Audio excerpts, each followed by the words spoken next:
Eu quero falar hoje sobre três jovens.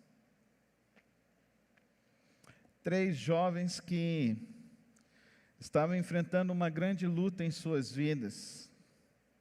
Três jovens que estavam diante de grandes desafios em suas vidas.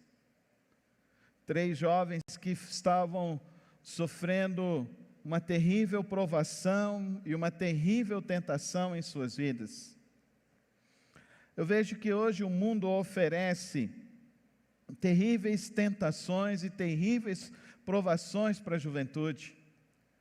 Como nós temos visto jovens se suicidando, como nós temos visto, agora nós estávamos vindo aqui para a igreja, nós passamos ali na porta de um bar, eu estava vendo, tinham 4 moças sentadas e elas levantando uma cerveja e rindo, e eu pensando, hoje se oferece um tipo de hedonismo, um tipo de alegria, que é uma mentira, que é uma falácia, e que tem conduzido os jovens a desperdiçarem cada vez mais as suas vidas. Nós precisamos orar pelos jovens. Nós nunca sofremos tantas tentações e tanta provação na juventude como temos sofrido agora. Existe um objetivo hoje de destruir as famílias, de destruir o gênero, de destruir e desconstruir as pessoas, fazer com que os jovens acreditem que os seus pais não são referenciais nem modelos para a sua vida. A coisa mais nova que a gente viu aí é agora a onda cringe. E a primeira vez que eu vi esse nome, eu perguntei para as minhas filhas, o que é esse negócio aí que estão falando de cringe? Aí as minhas filhas falaram assim na minha cara, assim, cringe é para gente velha como você, pai. Eu falei, como é que é? Cringe é para gente velha como você. As coisas são cringe agora. Então, percebe que é uma cultura de desmerecimento do passado, é desfigurar o passado, a história da juventude, a história das pessoas. Os nossos filhos hoje são bombardeados pela prostituição, sexo livre. Nossos filhos são bombardeados que você pode buscar a felicidade em qualquer tipo de anfetamina, em qualquer tipo de drogas. Conversando com um amigo meu que estava trabalhando dentro da DENARC, ele disse que nunca houve tanta apreensão de drogas entre jovens e jovens traficantes em Goiânia, como está havendo agora nesses últimos 5 anos para cá. Existe realmente um ataque sorrateiro para destruir a juventude. Querem desconstruir a identidade dos nossos filhos, dos nossos jovens. E muitos estão aceitando isso. Estão querendo impor um novo modelo de linguagem. Um novo modelo de linguagem para que assim promova então um certo nível de aceitação, no sentido de que você agora precisa ser permissivo ao pecado da pessoa. E nós não podemos aceitar isso como igreja. Nós não podemos aceitar esse modelo de ideologia de gênero, nós não podemos aceitar esse modelo de que agora, você já percebeu a quantidade de jovens, desses youtubers, que se declaram bissexuais, que se declaram ter os 2 tipos de sexualidade. Aí você pergunta, você é homossexual? Não, eu sou bissexual. Um dia desse a gente estava assistindo um filme lá, e a menina virou e falou assim, nós vamos fazer um trisal. Eu falei, o que é isso, meu Deus? Nem sabia o que era esse nome. Eu não perguntei para as minhas filhas, né? Depois do cringe, eu fui pesquisar o que era isso. E eu entendi então que eles estão tentando propor um novo modelo de família, um modelo de permissividade, um modelo de desconstrução de família. Por quê? Por que agora trisal? Porque eles querem viver dentro de uma libertinagem. Mas eles querem ter filhos. E pessoas do mesmo gênero não podem ter filhos. Mas no trisal agora pode ter filhos. Então pode ter 2 pais, pode ter de uma mãe, que é um trisal, pode ter 2 mães de um pai. Olha que nível de prostituição, de promiscuidade, de destruição da vida das pessoas. Na nossa época, a gente foi impactado com HIV, correto? Muitas pessoas começaram a ter medo do HIV. Existe uma pandemia de HIV, de sífilis, de doenças sexualmente transmissíveis na juventude de 16 a 25 anos. A grande maioria, cerca já de 70%, já tiveram algum tipo de doenças sexualmente transmissíveis. E alguns deles já estão contaminados com a sífilis e com HIV. E nós não estamos falando de periferia, nós estamos falando de que isso está acontecendo dentro da classe média. Dentro da classe média. Dentro das pessoas que têm um certo nível social. Qual é a proposta que a gente tem? Eles estão avançando. Eles estão trabalhando 24 horas por dia, 7 dias da semana, os 365 dias do ano. Eles estão produzindo filmes, eles estão produzindo música, eles estão criando pessoas para serem referenciais deles. Eles pegam qualquer menininha hoje e lança como um modelo para ser, e faz essa pessoa se tornar milionária, e começa então essa pessoa a divulgar o estilo de vida dela, para que os jovens comecem a aderir a isso. Eu e você precisamos olhar para a palavra de Deus e entender o que a palavra de Deus nos diz sobre isso. Eu quero continuar falando sobre 3 jovens. Está lá em Daniel capítulo 1. Acompanhe comigo a leitura.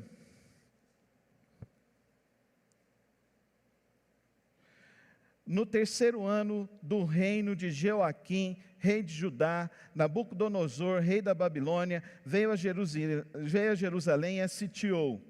E o Senhor entregou Jeoaquim, rei de Judá, nas suas mãos, e também alguns dos utensílios do templo de Deus. Ele levou os utensílios do templo, do seu Deus, para a terra de Sinear, e os colocou na casa do tesouro do seu Deus. Depois o rei ordenou a Aspenaz, o chefe dos oficiais da corte, que trouxe alguns dos israelitas da família real e da nobreza, jovens sem defeito, de boa aparência, cultos, inteligentes, e que dominassem os vários campos do conhecimento, e fossem capacitados para servir o palácio do rei. Ele deveria ensinar-lhes a língua e a literatura dos babilônios.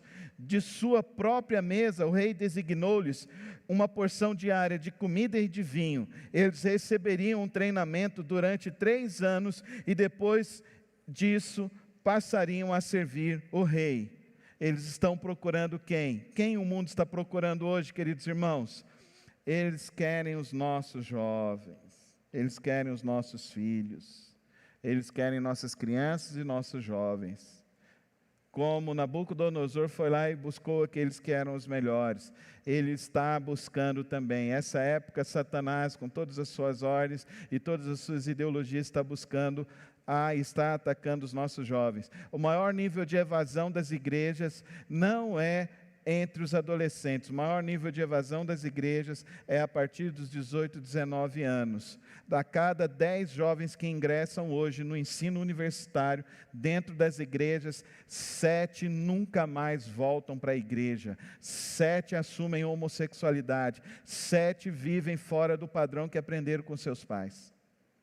70%. 70% da juventude.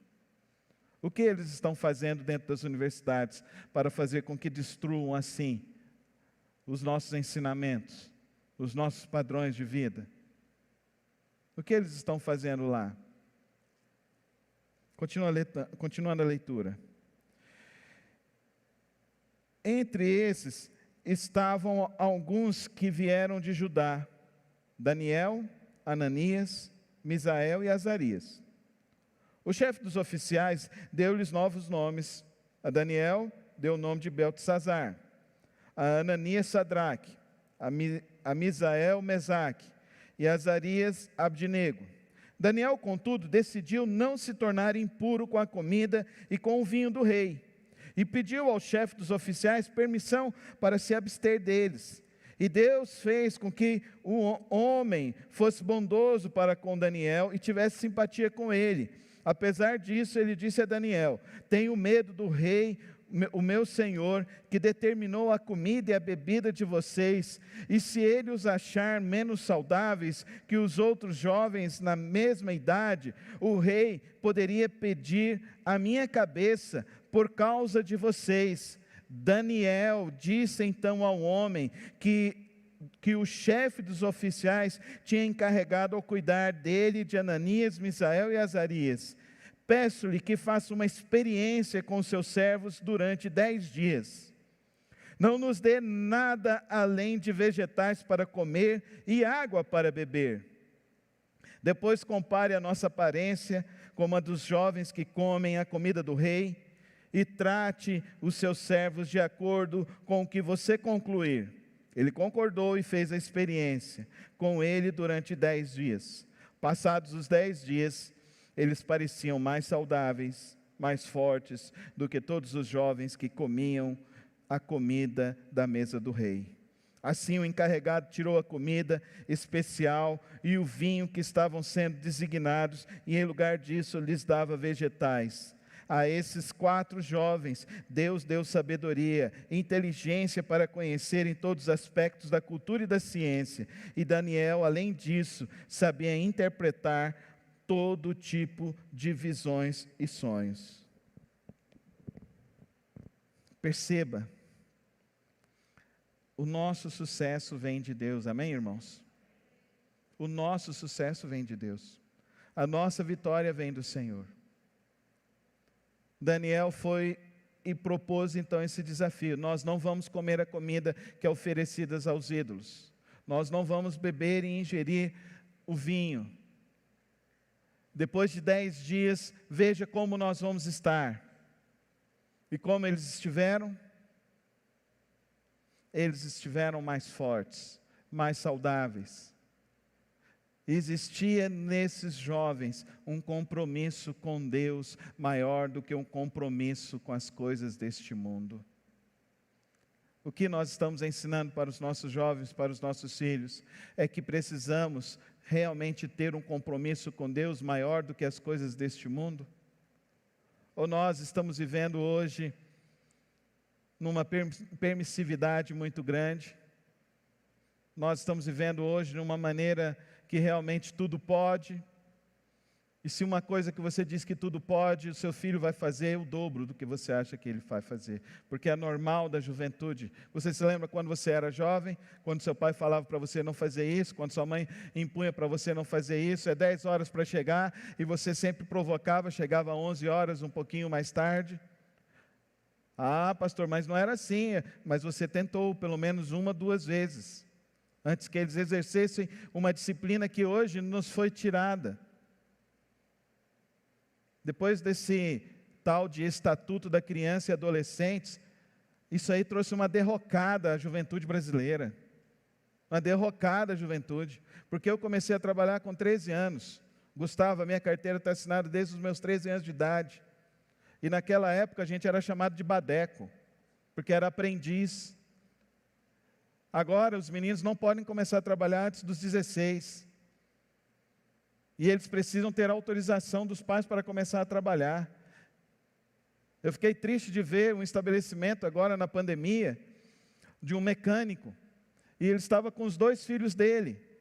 Ele tinha um filho de 14 e um de 12, que estavam com ele lá na mecânica. Ele estava trabalhando, arrumando um carro, e chegou lá uma denúncia. Chegou 2 conselheiros do Conselho Tutelar, chegou com a polícia, e ali eles levaram aquele homem preso. Ele não estava vendendo drogas, ele não estava ensinando os filhos a usarem drogas, ele não estava bebendo vinho e cerveja com os filhos, ele estava trabalhando, ensinando uma profissão laboral para os filhos. É esse o caminho que o mundo está se trilhando. Eu queria ver o Conselho Tutelar e a polícia ir nos bares de Goiânia agora.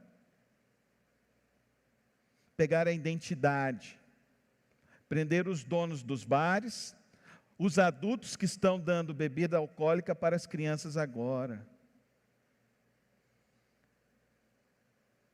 Certa feita, eu e a Soraya estávamos num lugar comendo um espetinho. E de repente a gente viu um adulto dando um copo de cerveja para um menino de 8 anos de idade. Eu olhei para aquilo, eu conheci aquele adulto. Eu falei, que isso? Não, você vai ver o jeito que ele fica.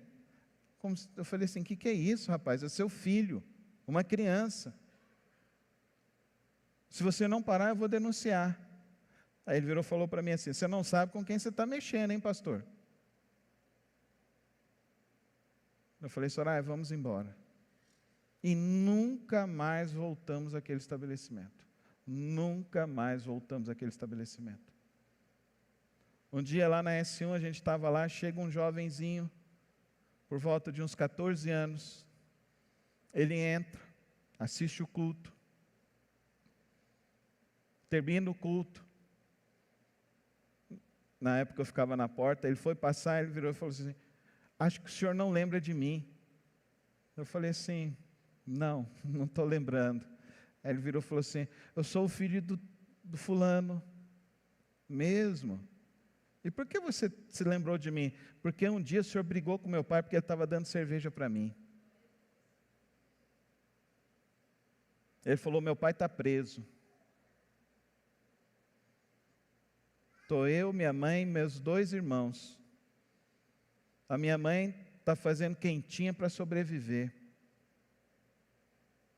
Eu falei assim, eu vou ajudar vocês. No outro domingo veio ele, a mãe, os irmãos, e ela começou a frequentar a nossa igreja. Nós precisamos ter postura. Você é capaz de dizer isso comigo? Nós precisamos ter postura. Nós precisamos defender os nossos valores. Diz, eu preciso defender os nossos valores. Diz comigo, eu preciso defender os meus valores. Eu não posso ficar me tornando igual a este mundo, porque o mundo jaz no maligno. Daniel não quis ser igual. Daniel assumiu uma postura.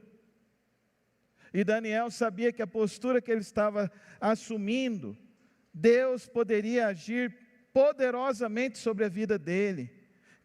Algo que eu gostaria que você saísse daqui gravado no seu coração. É mais importante ser fiel a Deus do que qualquer outra coisa neste mundo. Amém, irmãos? Você é capaz de levantar a sua mão e dizer, é mais importante ser fiel a Deus. Ser fiel a Deus, a Ele. Nós já estamos sendo perseguidos, vai aumentar ainda mais a perseguição, porque nós somos dos que defendem os valores da palavra de Deus. Você está defendendo os valores da palavra de Deus? Daniel teve postura, teve coerência. Ele disse, nós não vamos nos contaminar. Nós precisamos ensinar aos nossos jovens assim, que eles não podem se contaminar. Vocês se lembram, alguns anos atrás, lá na USP, em São Paulo, teve uma festa da medicina para os calouros, e morreu naquela noite um jovem de 18 anos. Aquele jovem era o único filho de uma família, membro de uma das nossas igrejas lá em São Paulo. Eu estive naquele velório daquele jovem, daquela família. Nós conhecíamos eles. Aquela mãe chorando, e na hora do velório ela virou e falou assim, eu não devia ter deixado você ir, eu não devia ter deixado você ir. Não sejam pais permissíveis. Não sejam jovens permissíveis. O fim do caminho de pecado é a morte, é destruição.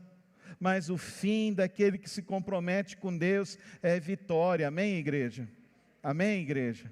É vitória. Você vai ter mais sabedoria, você vai ter mais saúde, você vai ter mais conhecimento, você vai ter mais condição de se posicionar melhor nessa sociedade. Assuma essa postura. Continua a leitura aqui comigo. No final do tempo estabelecido pelo rei para que os jovens fossem trazidos à sua presença, o chefe dos oficiais os apresentou a Nabucodonosor. O rei conversou com eles e não encontrou ninguém comparável a Daniel, Ananias, Misael e Azarias, de modo que eles passaram a servir o rei. O rei lhes fez perguntas sobre todos os assuntos que exigiam sabedoria e conhecimento, e descobriu que eram 10 vezes mais sábios do que todos os magos e encantadores de todo o seu reino. Amém, irmãos? Dá para você entender qual é o propósito de Deus para com as nossas vidas e a vida dos nossos filhos e a vida dos nossos jovens? Qual é o propósito de Deus para a sua vida, para a vida dos nossos filhos? É que eles brilhem, é que eles vençam, que eles se tornem referenciais neste mundo. Daniel depois se tornou o governador do império de Nabucodonosor. E no período em que ele se torna governador, é a época que Nabucodonosor mais prospera em todo o seu império. Esses 3 jovens, depois eles não vão aceitar se curvar e adorar a estátua que Nabucodonosor fez. E eles falam: o nosso Deus é poderoso. Diz comigo: o meu Deus é poderoso. Ele é poderoso. Ele é poderoso, Ele é capaz de impedir que o mal chegue em nossas vidas. Mas se for da vontade dEle, nós morreremos servindo a Deus. Amém, irmãos?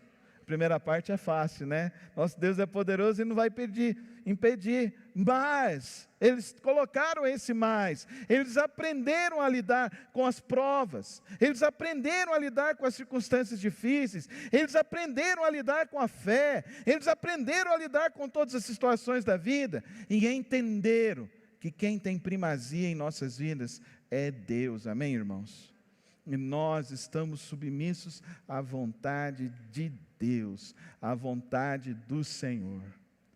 Nessa noite, eu tentei compartilhar com os irmãos uma preocupação que eu tenho com esse tempo, uma preocupação que eu tenho diante de tantas circunstâncias difíceis que nós estamos vivendo.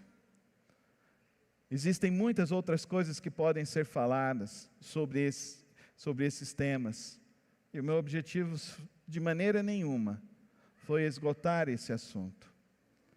Mas o que eu gostaria que você aprendesse aqui nesta noite é que Deus nos chama a termos postura cristã.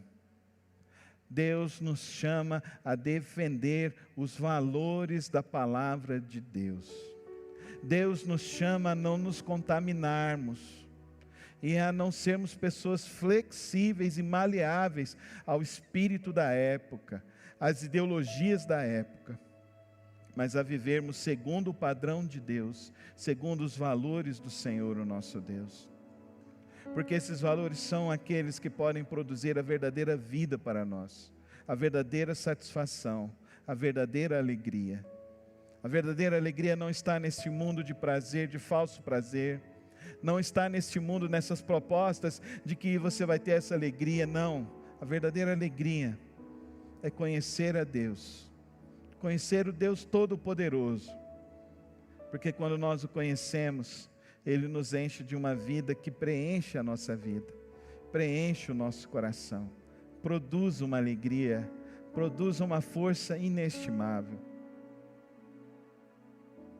Você viu, durante este culto, o irmão Johnny, que para mim é um exemplo. Vocês não sabem aonde Deus já levou o Johnny. O Johnny já viajou o mundo todo pregando o Evangelho. O Johnny já esteve nas embaixadas. O Johnny conversou com reis.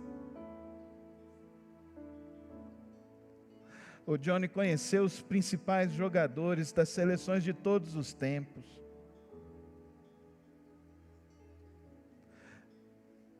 Baltazar, Silas, Rivaldo, Bebeto, César Sampaio, Kaká,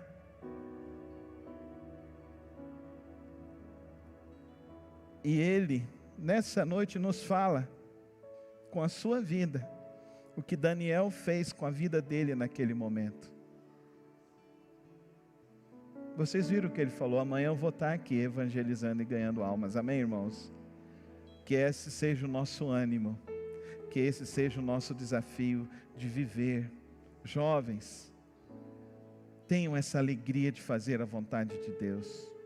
Pais, estimulem os seus filhos a fazerem a vontade de Deus. Estimulem os seus filhos a viverem o Evangelho. Mostre a eles na palavra de Deus como é bom servir a Deus. Mostra para eles como é bom receber do Senhor as vitórias que Ele tem para nós. E se você tem vivido uma vida meio assim, um pezinho no mundo e outro tentando ficar com um pezinho na igreja, que hoje você tenha uma postura diferente e diga: eu vou ser como Daniel, eu vou fazer a vontade de Deus. Quantas coisas Deus fez e deu para esses jovens, maravilhas. Quantas coisas Deus quer fazer e dar para as nossas vidas, maravilhas. Que tenhamos a mesma postura, a mesma atitude de Daniel e seus amigos.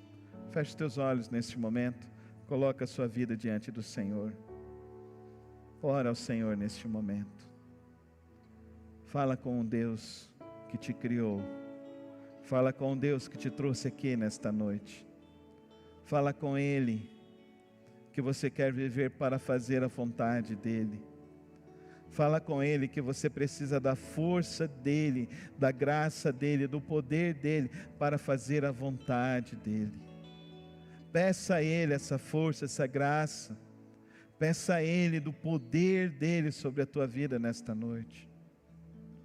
Peça que Ele te torne uma pessoa que vive na presença de Deus. Peça isso no fundo do seu coração. Entrega a tua vida hoje ao Senhor e confia nele, que Ele fará o melhor para a sua vida. Ele conduzirá a tua vida e a tua história para o melhor caminho, para a melhor vitória. Pai de amor, Pai celeste, quero agradecer ao Senhor, ó Pai, pela vida de cada irmão, cada irmã que o Senhor trouxe aqui nesta noite. Quero agradecer pelos jovens que estão aqui, quero agradecer pelas pessoas que estão nos visitando nesta noite, que o Senhor esteja abençoando e derramando da Tua graça sobre a vida deles a cada dia mais. Quero agradecer pela oportunidade que tivemos de abrir a Tua Palavra e meditar na Tua Palavra.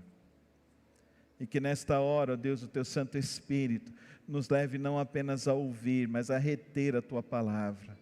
E ao sairmos daqui, nos leve a praticar a Tua Palavra em todos os lugares por onde nós formos. Que o Teu Santo Espírito nos guarde, nos fortaleça, em nome de Jesus. Amém e amém. Vamos ficar em pé na presença do Senhor. E que Deus abençoe cada um dos irmãos. Tenha uma semana de vitória na presença do Senhor Jesus Cristo. Estaremos de volta quarta-feira às 20 horas, próximo domingo às 10 e às 18h30. Venha fazer parte de um povo que busca compreender a palavra de Deus e viver a palavra de Deus.